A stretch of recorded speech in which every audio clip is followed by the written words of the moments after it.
नाज़रीन आदाब, सियासत टीवी के तालीमी प्रोग्राम सियासत करियर गाइडेंस में आपका इस्तकबाल है। मैं हूं आपका मेज़बान मोहम्मद मुनीर और मेरे साथ मौजूद है माहिर तालीम एम ए हमीद। नाज़रीन, आज का हमारा मौजू है नीट इंट्रेंस एग्ज़ाम को लेकर।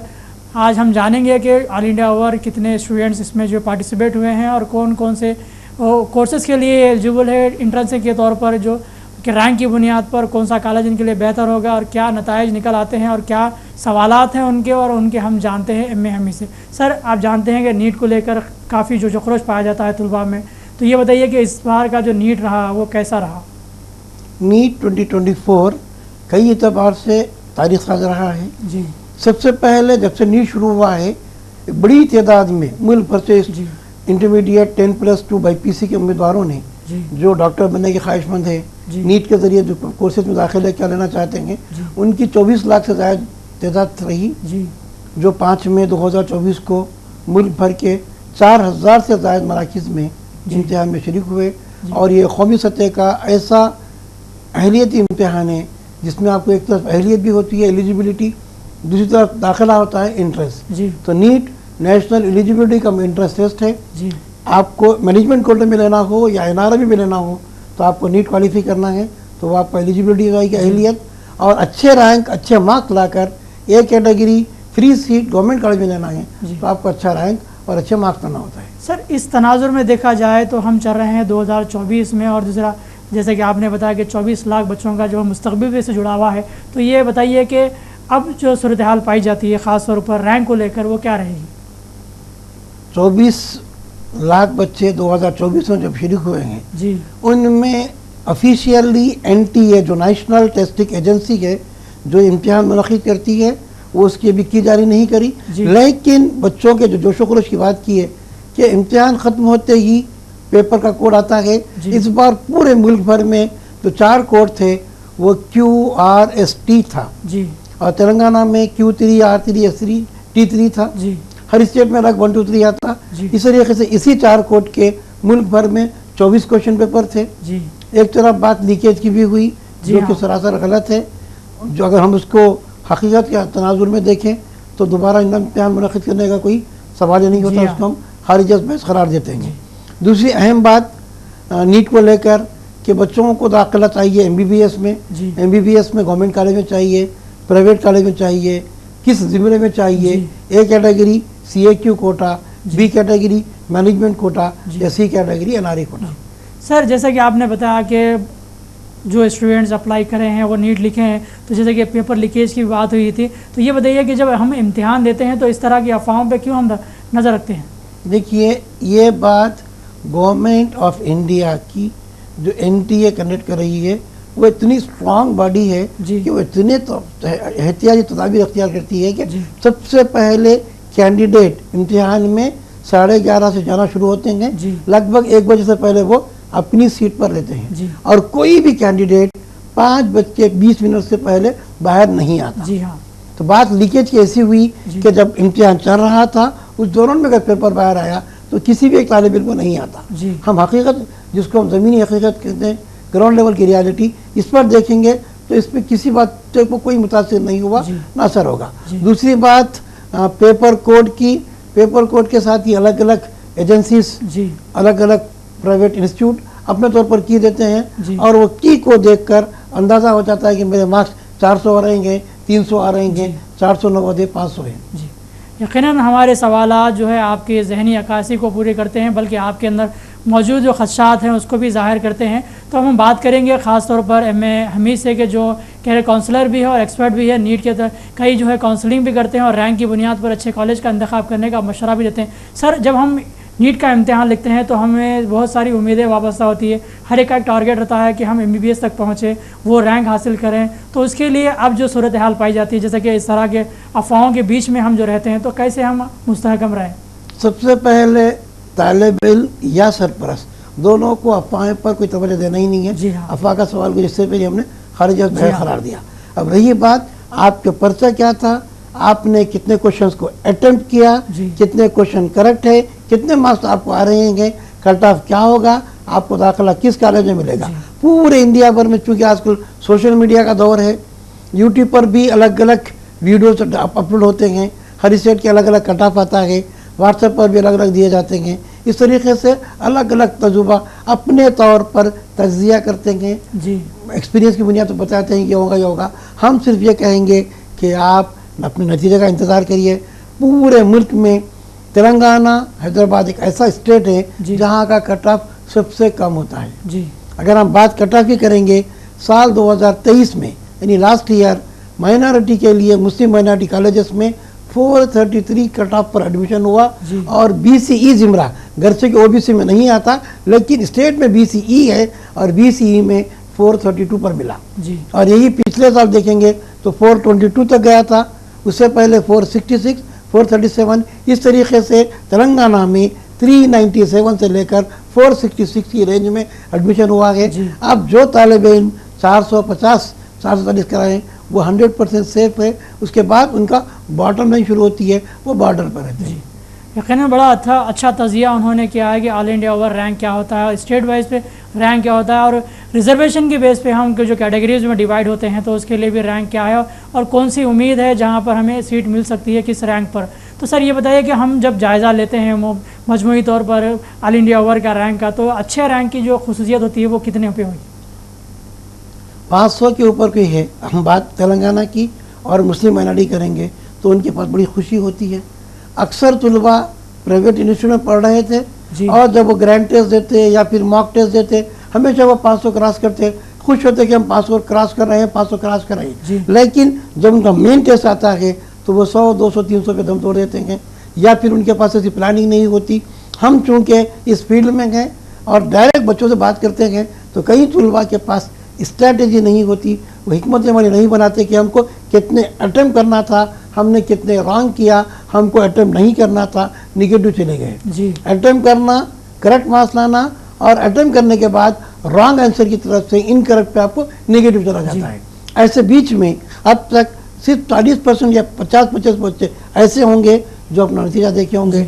आज भी 50% बच्चे इंतज़ार में हैं, हम पेपर नहीं देखे, हम सिर्फ रिजल्ट का ही वेट करेंगे। जी, यकीनन ये बड़ा अच्छा तजिया उन्होंने किया कि मॉक टेस्ट की बात अलग है, लेकिन नीट के इम्तिहान के जो नताइज निकल आते हैं उसके रिज़ल्ट की बुनियाद पर आपका इंतखाब होगा तो वो अलग होगा। तो सर हम देखते हैं कि मॉक टेस्ट जो है एक फ़र्ज़ी तौर पर तैयार किया हुआ एक पेपर होता है जिस पे हम जो है प्रैक्टिस करते हैं, लेकिन नीट को लेकर कई उम्मीदें वाबस्ता होती हैं। तो इसको तकाबुल करते हुए हम कैसे मतलब तसलसल को बरकरार रख सकते हैं?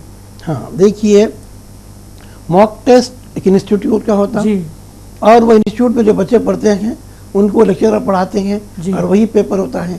आप पेपर इजी और हार्ड किसको कहेंगे? जब वो सवाल के जवाब से वाकिफ़ है तो उनके लिए जवाब आसान हो जाएगा, हम उसको पेपर इजी कहेंगे।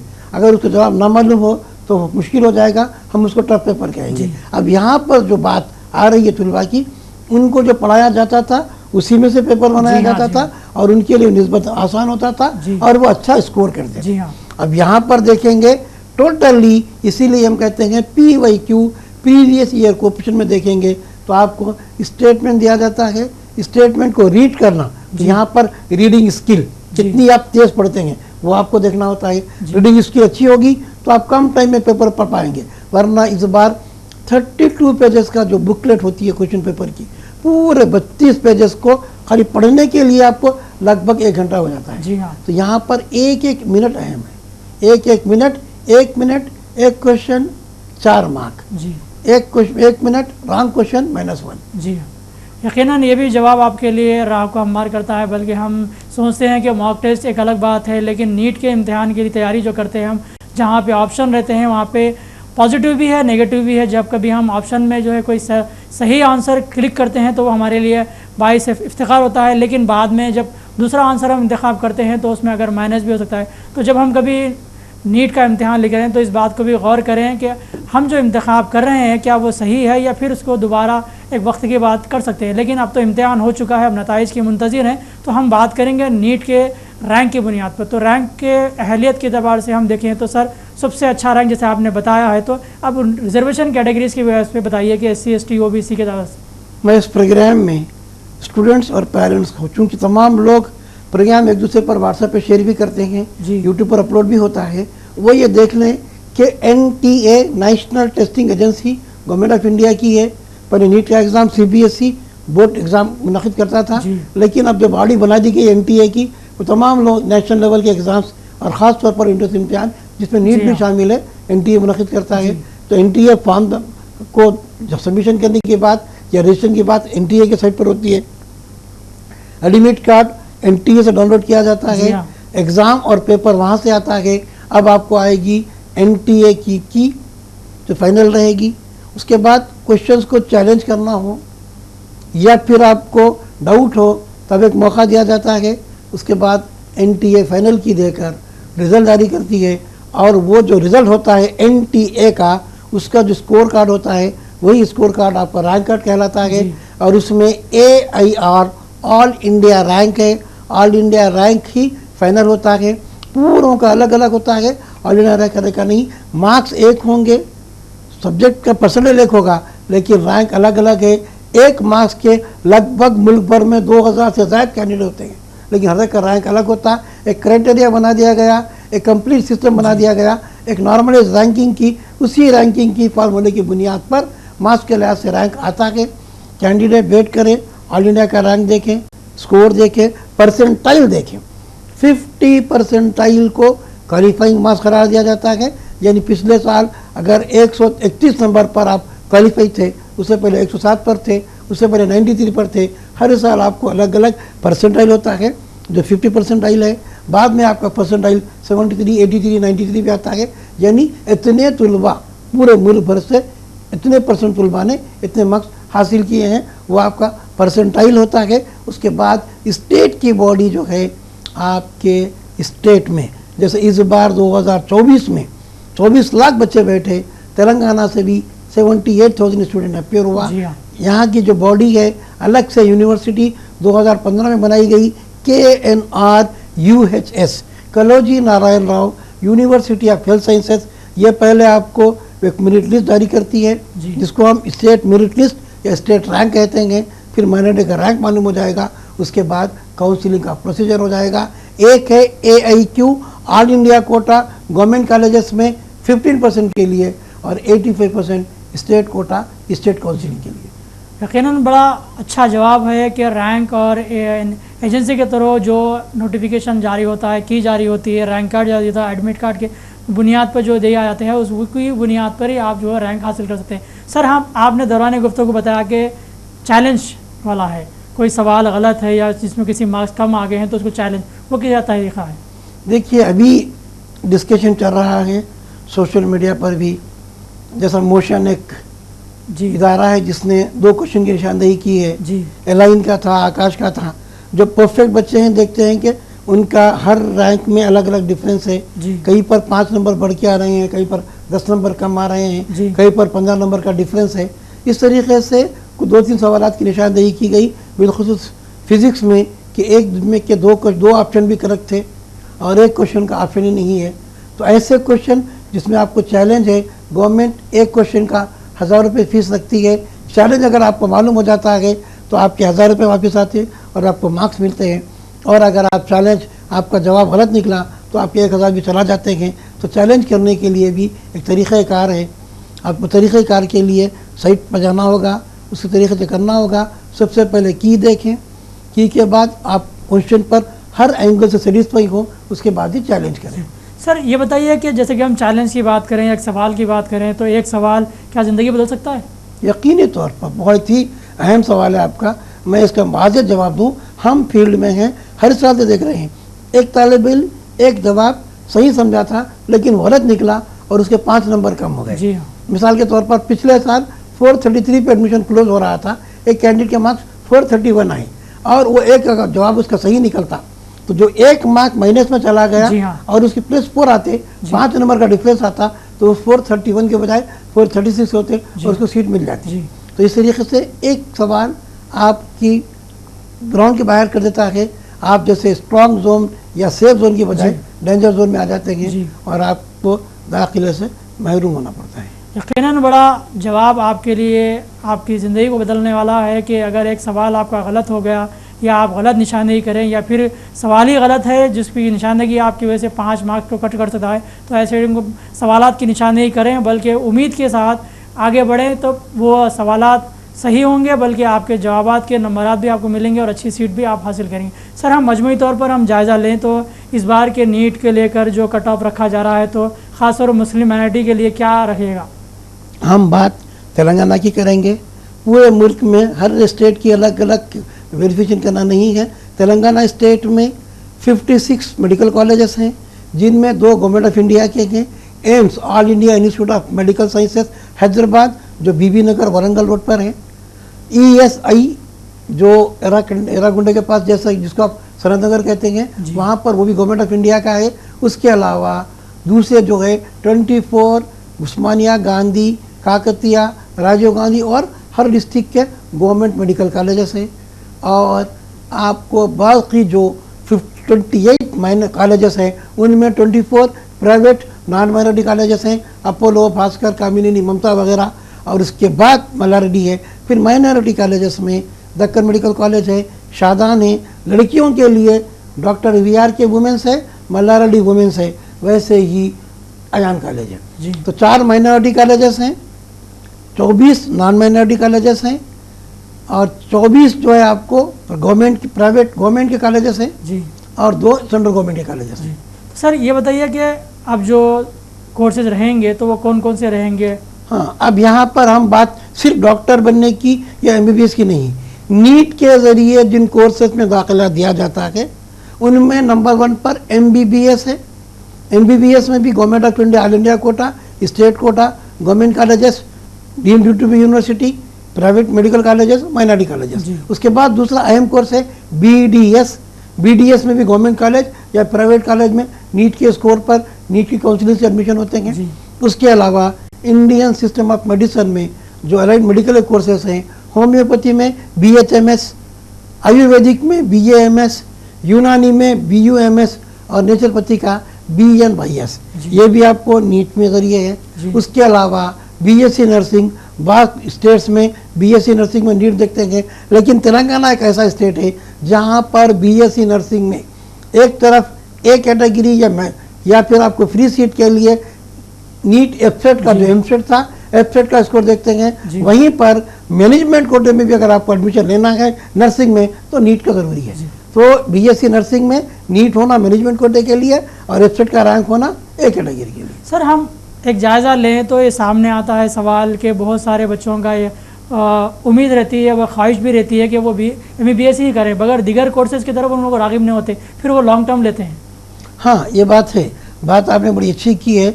जो एक वर्ड यूज़ होता है लॉन्ग टर्म, उसको नेशनल लेवल पर ड्रॉप करना या ड्रॉपर कहते हैं, बाद जगह उसको रिपीटर कहते हैं। इन एक बच्चा अभी इंटरमीडिएट दिया, 10+2 दिया और उसके साथ ही नीट लिखा, लेकिन वो उसको फोकस नहीं किया था। घर से कि उसके मार्क्स 90%, 95% है, लेकिन नीट का स्कोर कम था, तो वो समझता है कि मैं लॉन्ग टर्म लूँ, यानी 1 साल पूरी ड्रॉप करते हुए नीट को पढ़ूँ। तो हम जो एनालिसिस निकाले थे पिछले साल, तो 15% बच्चे ऐसे थे जो पहली दफ़ा लिए, 50% ऐसे थे जो 1 टर्म लॉन्ग टर्म किए और 35% में 2 टाइम, 3 टाइम, 34 टाइम के 3-4 मरतबा रिपीट करने वाले थे। तो अक्सरियत ड्रॉप आउट की होती है। ये 78,000 जो बच्चे हैं उनमें भी लगभग 30-40 हज़ार बच्चे ड्रॉप करती हैं। सर, इसी तनाजुर में एक सवाल और बनता है कि जब हम MBBS को टारगेट करते हैं तो दीगर कोर्सेज भी हमारे लिए दरवाजे खुले हैं, तो हम उस पर तरजीह क्यों नहीं देते जबकि 2-3 साल हमारे ज़ाय हो जाते हैं? हाँ, यहाँ पर क्या होता, एक बच्चा सोचता है कि मैं B फार्मेसी नहीं करूँगा, मैं जो है PharmD नहीं करूँगा, या फिर मैं BSc नहीं करूँगा, बल्कि मेरा टारगेट मेडिसिन ही होगा, MBBS होगा। अब MBBS को टारगेट बनाने के लिए 1 साल ज़ाया करता है, 2 साल ज़ाया करता है और रिपीट करते हुए इसको एडमिशन लेता है।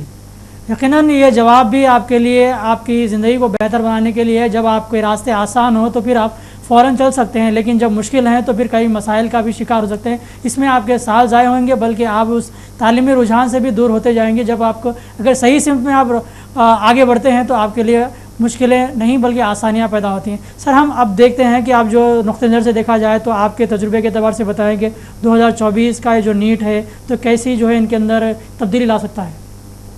देखिए, अभी एग्ज़ाम हुआ, एग्ज़ाम्स के फौरी बाद 1-2 घंटे में ही की आना शुरू हुई जी, और लोग जो गलती करते हैं या नहीं करते हैं वो बाद में मालूम हो जाएगा, क्योंकि ये PBT पेपर बेस्ड टेस्ट था।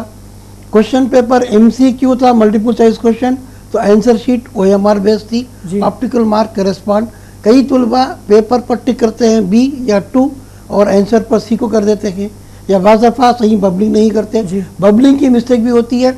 इसीलिए पूरा वाज़े तौर पर सुन लें पेरेंट और स्टूडेंट, आजकल गवर्नमेंट जो है वेबसाइट पर आपका पेपर भी डाउनलोड करती है।